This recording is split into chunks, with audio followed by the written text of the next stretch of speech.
Days ಆಯ್ತು. ನಮ್ಮ ಮಗಳು ನಾನು ಬೇಸಿಗೆ ರಜೆಯಲ್ಲಿ ನಮ್ಮ ಮಮ್ಮಿ ಮನೆಗೆ ಹೋಗಿದ್ದ. ನಮ್ಮ ಮಮ್ಮಿ ಮನೆಗೆ ಹೋಗಿ ನನ್ನ ಮಗಳು ಹೋಗಿ ಛತ್ರಿ ಮೇಲೆ ಹೋಗಿ ನಮ್ಮ ಮಕ್ಕಳ ಜೊತೆ ಹೋಗಿನಾಗ ನನ್ನ ಮಗಳಿಗೆ ಏನೋ ಗೊತ್ತಿಲ್ಲ ಬಾಜು ಮನೆಯವರು ಫಂಕ್ಷನ್ ಮಾಡ್ತಿದ್ರು. ಅದನ್ನು ಏನು ಮಾಡಬೇಕು ಅಕ್ಕಿ ನೋಡ್ಬೇಕಂತ ಅನ್ಕೊಂಡು ಏನು ಮಾಡ್ಯಾಳ ಏನಕ್ಕಿ ನೋಡ್ಲಿಕ್ಕೆ ಹೋಗ್ಯಾಳ. ಬೈ ಮಿಸ್ಟೇಕ್ ಆಗಿ ಏನಾಗ್ಯದ ಹೋಗಳಿಗೆ ಏನು ಮಾಡ್ಯಾಳ ದೊಡ್ಡ ಮನೆ ಮೇಲೆ ಬಾಯ್ ದೊಡ್ಡ ಬಾಯ್ ಅದೇನು ಮಾಡ್ಯಾಳ ಸಡನ್ ಡೆಸಿ ಒಂದು ಕೈ ಪಿಲ್ಲರಿಗೆ ಹಾಕೊಂಡಾಳ ಮತ್ತೊಂದು ಕೈ ಏನು ಮಾಡ್ಯಾಳ ವೈ ಹಿಡ್ಕೊಂಡಾಳ. ಭಯಂಕರವಾಗಿ ಚಡ್ತಿದ್ಳು. ಈ ಜೀವಿತದಲ್ಲಿ ನನ್ನ ಮಗಳು ಬಂದು ನನಗೆ ಸಿಕ್ಕಲಿಲ್ಲ ದೇವ್ರೆ, ನನ್ನ ಮಗಳು ಸತ್ತೋಗ್ತಳು. ಇವತ್ತು ನನ್ನ ಮಗಳು ಟೋಟಲ್ ಕಣ್ಣಿಂದ ಮನೆ ಆಗೋದು ಅನ್ಕೊಂಡು ನಾ ಭಾಳ ಕೆಳಗಡೆ ಮಮ್ಮಿ ಮಮ್ಮಿ ಮಿಟ್ಟು ಮಿಟ್ಟು ಅಂತ ಹೇಳಿ ಕರೆಕ್ಟ್ ಇರ್ತದೆ. ಯಾಕೆ ಸಡನ್ ಮನೆ ಕಳಿಸ್ಕೊಳ್ತಾರ? ನಮ್ಮ ಅತ್ತಿಗೆ ಏನು ಮಾಡಿದ್ರು ಕೆಳಗಡೆ ಸಡನ್ ಡ್ರೆಸ್ ಏನು ಮಾಡಿದ್ರು ಒಂದು ಬಡಿಗೆ ತಗೊಂಡು ಮ್ಯಾಮ್ ಅಂತ ಹೇಳಿ ಹೋಗ್ಲಿಕ್ಕೆ 2 ಚಡಿ ಹಿಡಿದ್ರು. ಅಕ್ಕಿ ಏನು ಮಾಡಿದ್ರಿ ಕರೆಕ್ಟ್ ಇಟ್ಟು ಮ್ಯಾಲಿಂದ ಕೆಳಗಡೆ ಛತ್ರಿ ಮೇಲೆ ಕೆಳಗೆ ನನ್ನ ಮಗಳಿಗೆ ಕರೆಕ್ಟ್ ಬಿಡ್ತು. ನನ್ನ ಮಗಳು ಜೀವ ಹೋಗಿ ಕೆಳಗಡೆ ಬಿಡೋಣ ಅಂತ ಹೇಳಿ ತಗೊಂಡು ಉಡೆ ಹಾಕೊಂಡು ಅಳ್ಳತ್ತು. ಒಮ್ಮಿಗೆ ಸಡನ್ ಡ್ರೆಸ್ ನಮ್ಮ ಮಗಳು ಅಲ್ಲೇ ಐ ಮಮ್ಮಿ ತಂಗಿ ಕಣ್ಕಂದೊಳಗೆ ನಮ್ಮ ಜೀವ ಬಂದ್ಬಿಡ. ನಮ್ಮ ಮನೆಯ ಆಜು ಬಾಜುಗಳೆಲ್ಲ ತಗೊಂಡು ಕೈ ಬರ್ಸಿ ಮತ್ತೆ ಹಾಸ್ಪಿಟಲ್ ಕರ್ಕೊಂಡು ಹೋಗಂತೇಳಿ ಹೋದ್ರು.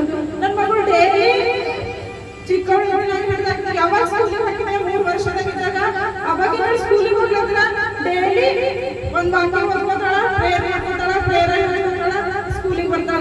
3 ವರ್ಷದಾಗಿದ್ದಾಗ ಗುಡ್ ಫ್ರೈಡೆ ಇದ್ದಾಗ ಆಕಿ ಫಸ್ಟ್ ಟೈಮ್ ಆಕಿ ಇನ್ನೂ ಸರಿಯಾಗಿ ಬರ್ತಿರಲಿಲ್ಲ. ಆದ್ರೂ ನನ್ನ ದೇವ್ರೆ ಯಾಕೆ ನನ್ನ ಕೈ ಕೈತೀನಿ ಅಂತ ಹೇಳಿ ಆಕಿ ವಾಕ್ಯ ಹೇಳಿದ್ರು. ಆ ವಾಕ್ಯ ದೇವ್ರು ಇವತ್ತು ಆಕಿಗೆ ನೆರವೇರಿಸ್ಯಾನ. ನನ್ನ ದೇವ್ರೆ ಆಕಿ ಕೂಗಿದಾಗ ಇವತ್ತು ಕೈ ಹಿಡಿದು ದೇವ್ರ ನಾನು ಈ ಜೀವಿತದ ಸಂಕಲ್ಪಿಸಿದೆ ಅಂದ್ರೆ ಬಹಳ ದೊಡ್ಡ ಅದ್ಭುತ ಅದ. ನಾವು ಬಹಳ ದಿವಸ ಸರ್ ಅವರಿಗೆ ಪ್ರೇರಿಗೆ ಹೋಗ್ತೀವಿ ಪ್ರೈಮರಿ ಸ್ಕೂಲಲ್ಲಿ. ಅವರು ಒಂದು ಆಯಿಲ್ ಕೊಟ್ಟಿರು. ಆ ಆಯಿಲ್ನಿಂದ ಯಾವಾಗಲೂ ಇದು ಹಚ್ಕೊಂಡು ಸಿಸ್ಟರ್ ಮತ್ತಂದ್ರೆ ಅದು ಹಚ್ಕೊಂಡ್ರ ಅಕಸ್ಮಾತ್ ಅಂಬೋದು ಸಾವು ಅಂಬೋದೇ ಬರಲ್ಲ. ಯಾವ ಮನುಷ್ಯಕ್ಕೆ ಎಂತೆಂಥ ರೋಗ ಎಲ್ಲ ಗುಣ ಆಯ್ತವ. ಮತ್ತೆ ಈ ಆಯಿಲ್ ಹಚ್ಕೊಂಡಿ ಯಾರು ಹಚ್ಕೋತಾರ ಅವರಿಗೆ ಸಡನ್ಲಿ ಸಾವು ಬರಲ್ಲ ಅಂದ್ರು. ಹಂಗ ನನ್ಗೆ ಸಡನ್ಲಿ ಯಾಕಂದ್ರೆ ಸರ್ ಅವ್ರ ನೆನಪಾಯ್ತು. ನಂಗೆ ಹಂಗಂದ್ರು ಸರ್ ಈ ಆಯಿಲ್ ಹಚ್ಕೋತಿಕ್ಕಿ ಯಾರಿಗೆ ಸಡನ್ಲಿ ಸಾವು ಬರಲ್ಲ ಅಂದ್ರಲ್ಲ.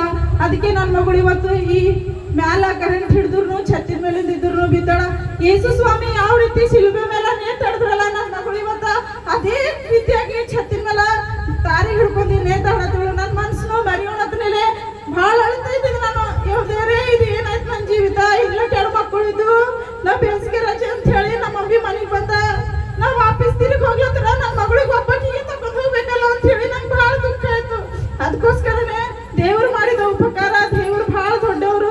ಅದಕ್ಕೋಸ್ಕರ ದೇವರಿಗೆ ಸ್ತೋತ್ರ ಸಲ್ಲಿಸ್ಬೇಕಂತ ಹೇಳಿ ಇವತ್ತಿನ ಕೂಟ ಏರ್ಪಡಿಸಿದೆವು.